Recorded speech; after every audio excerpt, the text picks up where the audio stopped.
Hello friends, एक बार फिर से आपका स्वागत है एम के मोटिवेशनल एंड स्टडी पॉइंट में। मैं मुकेश कुमार चौधरी आज आपके लिए 10th क्लास की मैथ्स में रियल नंबर पार्ट 2 लेके आया हूँ, जिसमें मैं आज आपको इसके इम्पोर्टेंट क्वेश्चन समझाऊंगा जो बोर्ड से रिलेटेड 30 जून को जो एग्ज़ाम है उससे रिलेटेड जो प्रश्न होंगे वो मैं आज आपको समझाने वाला हूँ। तो देखिएगा, फर्स्ट क्वेश्चन है, पहले इसके नंबर देख लेते हैं, कौन सा प्रश्न आता है और कितने नंबर का आता है। क्वेश्चन नंबर 3 आता है, फर्स्ट नंबर का 1 नंबर का आएगा, और क्वेश्चन नंबर 12 आएगा वो 2 नंबर का आएगा। टोटल 3 नंबर का लेसन है ये। तो देखिए फर्स्ट क्वेश्चन क्या है, दर्शाइए कि एक विषम धनात्मक पूर्णांक संख्या का वर्ग, एक विषम धनात्मक पूर्णांक संख्या का वर्ग 8q + 1 के रूप का होता है, जहाँ q एक धनात्मक पूर्णांक है, जहाँ q एक क्या है, धनात्मक पूर्णांक है। तो इसको कैसे सॉल्व करना है, देखो यहाँ पर बोला क्या 8q + 1 के रूप का होता है, तो एक विषम धनात्मक बन रहा है। तो यहाँ पर मैं और कौन से विषम धनात्मक बना सकता हूँ, एक तो बना सकता हूँ 4m + 1 और एक हो सकता है 4m + 3। दोनों में से किसी एक को सॉल्व करूंगा। एक बने कैसे, अगर यहाँ पर 1 रखता हूँ, 1 और 4 का मल्टीप्लाई 4 और 1 कितने हो गए 5। मतलब जो भी नंबर रखूंगा यहाँ पर 1 2 3 4 m की जगह वैल्यू रखूंगा, वो एक विषम संख्या निकलेगी, वो आपकी क्या आएगी, एक विषम नंबर निकलेगा। और यहाँ पर q की जगह भी अगर 1 रखता हूं तो 1 × 8 कितना होगा, 8 8 + 1 9। मतलब एक विषम धनात्मक पूर्णांक बन रहा है आपका। धनात्मक मतलब प्लस, विषम मतलब विषम संख्या हो गई, वो पूर्णांक बन रहा है। पूर्णांक संख्या किसे कहते हैं आपको मालूम होगा। तो आपको क्या करना है, दोनों में से कोई भी एक सॉल्यूशन लेना है। तो मैंने a = 4m + 1, इसका क्या करना है आपको, वर्ग। तो 4m + 1 का क्या करना है आपको, वर्ग करना है। अब यहाँ पर सीधी सी शर्त समीकरण लग रही है अपने 4। अब यहाँ पर m क्या है, एक पूर्णांक हो गया। m = आप क्या ले सकते हो, एक पूर्णांक माना, m = एक पूर्णांक मान लिया हमने। तो यहाँ पर देखो 4 का स्कोर कितना हो जाएगा 16, m स्कोर का m स्कोर प्लस 1 का score a plus 2ab 8m। अब मेरे को देखो यहाँ पर लाना क्या, एक तो 1 लाना है और 8q लाना है। तो मैं क्या करता हूँ, 1 को साइड में लिख देता हूँ। तो यहाँ पर 16m स्कोर प्लस 8m + 1। अब इसमें से कॉमन क्या लेना है आपको, इसमें से केवल आपको 8 कॉमन लेना है, m कॉमन नहीं लेना। यहां पर ध्यान रखना है, इसमें से केवल क्या लेना है आपको, केवल 8 कॉमन लेना है, m कॉमन लेना नहीं है। तो यहां से 8 कॉमन आ जाएगा। 8 की टेबल में 16 का डिवाइड हो जाएगा कितने बार, 2 बार, m स्कोर 8 में 1 बार, तो m प्लस का 1। अब इसको मैं क्या मान लेता हूं, q, एक पूर्णांक था, तो इसको मैं क्या मान लेता हूं, q। तो यहां पर देख लो 2m स्कोर प्लस m = मैंने क्या माना है, q। तो इसकी जगह पूरी टर्म्स क्या हो जाएगी, q। तो 8q + 1, ये इसका फाइनल आंसर हो जाएगा। 2 नंबर का आसानी से सवाल आ सकता है, इजी क्वेश्चन से, इजी मेथड में। 4m + 3 से भी आप कर सकते हो, कोई ज्यादा हार्ड है नहीं, ठीक है ना। अब देखिएगा ये वाला सवाल, एक आयताकार बरामदा 18 मीटर 72 सेंटीमीटर लंबा व 13 मीटर 20 सेंटीमीटर चौड़ा, इसमें समान विमाओं वाली वर्गाकार टाइलें लगानी है। तो इस प्रकार की टाइलों की न्यूनतम संख्या ज्ञात करो। आपको न्यूनतम संख्या ज्ञात करनी है। न्यूनतम, इस वर्ड पे याद रखना है, न्यूनतम का मतलब क्या होता है, SCF। अधिकतम का मतलब क्या हो गया, LCM। महत्तम समावर्तक है तो कम होगा, नाम बड़ा है और काम क्या है इसका, छोटा। और लघुत्तम का नाम क्या है, छोटा, पर काम क्या रहेगा, बड़ा। मतलब इसमें तो कम घात और कम संख्या कॉमन आती है, और LCM में ज्यादा घात और ज्यादा संख्या क्या आती है, कॉमन आती है। समझ में आ गया। अब उसने 1872 सेंटीमीटर लंबाई दे रखी है। अब देखो 1872 सेंटीमीटर हो जाएगा नहीं पूरा भाई, 1800 तो मीटर हो, सेंटीमीटर हो गया, और 72 सेंटीमीटर मतलब 1872 सेंटीमीटर, ठीक है। फिर चौड़ाई 1320 सेंटीमीटर। अब इन दोनों के क्या करने हैं आपको, टुकड़े करने, क्या करने, टुकड़े। अभाज्य गुणनखंड करो। 1872 के 2 की टेबल से 9, ठीक है। 7 में कितनी बार जाएगा आपने, 3 बार होगा, और यहां से 1 हो जाएगा, कितना हो जाएगा 6। और यहां से वापस 2 की टेबल से 9 कितनी बार, 4 बार, 13 में 6, 6 में 8, फिर वापस 2 से 2 3 4, फिर वापस 2 से 1 1 और 7, फिर वापस एक किससे कटेगा, 3 से कटेगा। इसमें कितनी बार जाएगा आपने, 3 बार, और 2 7 में 9 बार, फिर वापस 3 से 13, 13 से 13 1, ये आ जाएगा, ठीक है। अब देखो इसके भी करते 20 के टुकड़े, 1320 के 2 की टेबल से 6 12 6 0, 2 की 3 3 0, वापस 2 से 1 6 और ये हो जाएगा 5, वापस से किससे कट रहा है 3 से कितनी बार 5 और ये 5 से 11 11 तो 1, ये हो जाएगा। अब इनको सॉल्व कैसे करना है वो देखना है। अब इनका एचसीएफ कैसे लेना है, तो यहां पर देखो 1872 में 2 की घात कितनी आ रही है भाई, 2 की घात 4 और 3 की घात 2, इसमें 2 की घात कितनी आ रही है भाई 3, 2 की घात 3 और इसमें 1 है, 5 1 है और 11 1 है। अब देखो एचसीएफ लेना है तो क्या करना है आपको, दोनों में से कम घात कौन सी है, दोनों में आ रही है, देखो 2 इसमें भी है और 2 इसमें भी है, तो 2 की घात 3 एक काम है तो ये ले लो इंटू, फिर देखो 3 आ रहा है क्या, 3 की घात इसमें कितनी है 1 है और इसमें कितनी है 2 है, तो 3 की घात 1 कम घात लेनी है, 3 की घात 1। और देखो कोई आ रहा है 5 इसमें है पर इसमें नहीं, 13 इसमें है पर इसमें नहीं, 11 इसमें है पर इसमें नहीं, ठीक है, दोनों में होने चाहिए और उसमें कम घात कॉमन लेनी है आपको, समझ में आया कि नहीं है। तो कितना हो जाएगा 8 और 3 का मल्टीप्लाई कितना हो गया 24, तो इसका एचसीएफ तो कितना आ गया 24। अब आपको निकालना है टाइलों की न्यूनतम संख्या, तो जो एचसीएफ है वो टाइल का क्या आ गया, माप आ गया, और टाइल क्या एक वर्ग के आकार की है, टाइल क्या एक वर्ग के आकार की है, तो आपको संख्या निकालनी है तो क्या करना है 1872 इंटू 1320 करना है, 1872 इंटू 1320 बटे में वर्ग का क्षेत्रफल क्या होता है भुजा स्क्वायर, तो ये हो जाएगा 24 का स्क्वायर यानी 24 इंटू 24। अब इनको काट के यहां पर लिख देना, इसके आंसर आपको मिल जाएंगे। समझ में आया कि नहीं, ये कैसे आया ये आपको मालूम होना चाहिए। संख्या निकालनी है तो जो आकृति पहले दे रखी थी एक आयताकार बरामदा दे रखा था, इसका एचसीएफ निकाल के एक वर्ग की भुजा निकाल दी हमने, तो मतलब कि आयताकार बरामदे के क्षेत्रफल में वर्ग की भुजा का भाग देना है, जिसकी संख्या ज्ञात करनी है उसके क्षेत्रफल का क्या दिया जाएगा भाग। ये तो है आयत का क्षेत्रफल और ये है आपके वर्ग का क्षेत्रफल, मतलब जिसकी संख्या निकालनी है उस आकृति का उस आकृति के क्षेत्रफल का जो आकृति आगे वाली दे रखी है उसमें क्या देना आपको भाग। मेरे को वर्ग की संख्या निकालनी है तो उसका मैं भाग दे रहा हूं। क्लियर, यहां से इसको काट के आप आसानी से लिख सकते हो। अब देखिएगा, सिद्ध करो कि √5 एक अपरिमेय संख्या है। सिद्ध करना है कि √5 एक अपरिमेय संख्या है, ये आपको सिद्ध करना है। तो इस तरह का कोई भी क्वेश्चन आ जाए तो सीधा सा लिखना है, माना सॉल्यूशन देख लेना, माना कोई भी ऐसा सवाल आ जाए तो लिखना फर्स्ट लाइन यही रहेगी, माना √5 एक परिमेय संख्या है। क्या है भाई, परिमेय संख्या। √5 एक आपकी क्या रहेगी, परिमेय संख्या रहेगी। तो इसको क्या लिखेंगे P बटा Q, P बटे में Q, इसके मल्टीप्लाई में चला जाएगा तो Q√5 बराबर P। दोनों और इसके क्या करना है आपको वर्ग करना है, दोनों और बोथ साइड टेक का स्क्वायर, दोनों और वर्ग करने पर तो इसका वर्ग होगा Q का Q स्क्वायर और √5 का कितना हो जाएगा 5 और P का P स्क्वायर। अब ध्यान रखना Q स्क्वायर को 5 विभाजित करता है तो P स्क्वायर को भी 5 विभाजित करेगा। फर्स्ट लाइन लिखोगे, Q स्क्वायर को 5 विभाजित करता है तो P स्क्वायर को भी 5 विभाजित करेगा।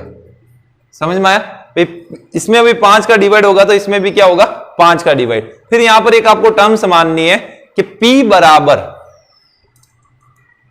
5C, जहां C यहां पर रहेगा पूर्णांक, P बराबर क्या लिखना है 5C, जहां C यहां पर क्या रहेगा पूर्णांक। अगर यहां पर 3 भी आ सकता है, √2 भी आ सकता है, √7 भी आ सकता है, √2, √7, √3, ये वैल्यू कोई भी आ सकती है, आप आसानी से कर सकते हो। बिल्कुल इजी मेथड है, केवल आपको खाली जगह भरनी पड़ेगी, बस यहां पर 5 की जगह 3 3 लिखना है, बाकी ये का ये मैटर रहेगा। बिल्कुल इजी है, कोई ज्यादा हार्ड है नहीं है, ठीक है ना।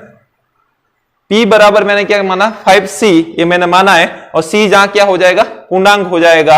अब क्या करना है आपको, अब देखिएगा, अब आपको क्या करना है, दोनों और वर्ग करने पर दोनों और वर्ग करने पर both side take a square, P square का पी स्क्वायर हो जाएगा और 5 का स्क्वायर 25 25 और सी स्क्वायर का सी स्क्वायर।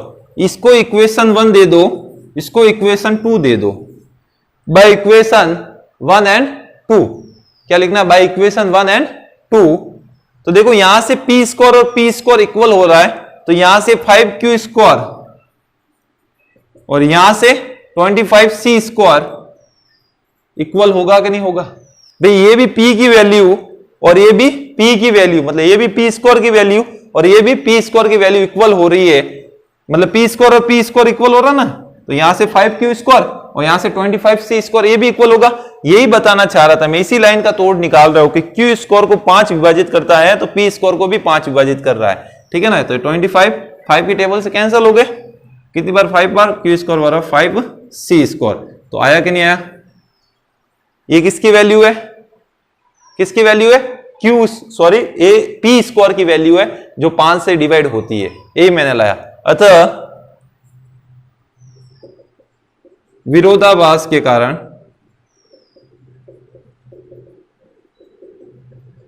हमारा यह कथन गलत है, अतः √5 एक अपरिमेय संख्या होगी। बिल्कुल इजी है, केवल खाली जगह भरना है। √7 भी हो सकता है, √3 भी हो सकता है, √2 भी हो सकता है, आसानी से आप कर सकते हो। अब देखिएगा, लंबी विभाजन विधि के बिना बताइए कि निम्न परिमेय संख्याओं के दशमलव प्रसाद शांत है या अशांत है। बिना लंबी विभाजन प्रक्रिया के समझाना है तो ये फॉर्मूला आपको याद रखना है, 2 की पावर m इंटू 5 की पावर n, मतलब 2 की पावर भी होनी चाहिए इसमें, नीचे वाले जो भाग दे रखे हैं उसमें 2 की पावर भी होनी चाहिए और 5 की पावर भी होनी चाहिए। तो फर्स्ट में देखते हैं 2 की पावर है कि नहीं, फर्स्ट में देखते हैं 2 की पावर है कि नहीं। तो देखते हैं 8 का डिवाइड कितना होगा भाई, 2 4 2 2 1, मतलब 8 की पावर कितनी आ रही है, 2 की पावर 3। अब यहां पर 5 की पावर ऐड कर सकता हूं, 5 की पावर 0 करूं तो 5 की पावर 0 की वैल्यू कितनी हो जाएगी, 1। तो 2 की पावर 3 इंटू 1 कितना हो जाएगा, 2 की पावर 3 तो होता है कि नहीं होता है। तो यहां पर इसको 17/8 लिखा हुआ है, यहां पर हो सकता है 17 में 2 की पावर 3, मतलब 2 की पावर 3 इंटू 5 की पावर 0, मतलब ये इसका रूप बन रहा है, मतलब ये क्या हो गया, शांत। अब यहां पर देखते हैं 441 में तो ये नहीं बनेगा, क्यों, ये तो 3 की पावर आ रही है और एक 7 की पावर आ रही है, 3 की पावर 2 और 7 की पावर आ रही है, इसलिए ये आपका अशांत रहेगा। मतलब कुल मिला के नीचे वाला जो डिवाइडेड होता है उसमें आपको देखना है कि 2 की पावर बनती नहीं है या 5 की पावर, 2 और 5 की पावर बनती है तो इसका मतलब वो क्या रहेगा, शांत रहेगा, अन्यथा वो अशांत रहेगा। अब बाजी गुणनखंड तो आता ही है, वो आपको करना आना चाहिए। संख्या कोई भी आ सकती है, मैंने समझा दिया मैटर आपको, 2 की पावर आनी चाहिए और 5 की पावर आनी चाहिए। इंपॉर्टेंट सवाल है, 1 नंबर का बन सकता है।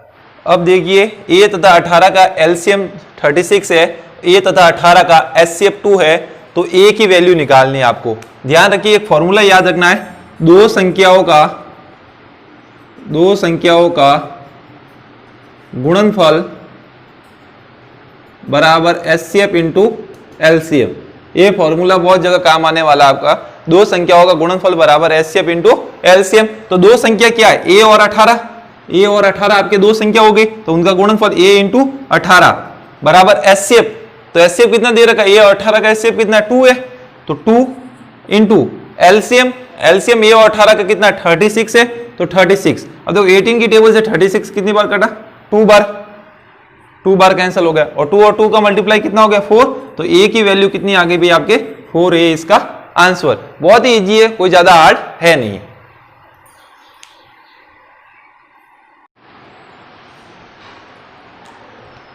अब देखिए, सिद्ध कीजिए कि दो क्रमागत धनात्मक पूर्णांकों का गुणनफल 2 से भाज्य है।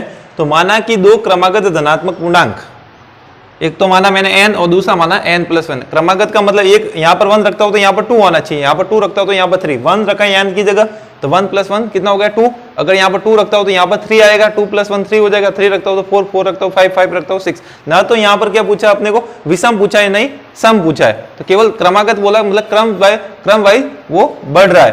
तब इसको सॉल्व कैसे करना है, वो देखो, इनका गुणनफल क्या होगा, गुणनफल निकालते हैं, एक मैं कराऊंगा इसका सॉल्यूशन, एक आप कर सकते हो। गुणनफल होगा n कोष्टक n plus 1, n into n plus 1 multiply होगा क्या हो जाएगा n स्क्वायर प्लस n, ये आपका एक धनात्मक पूर्णांक।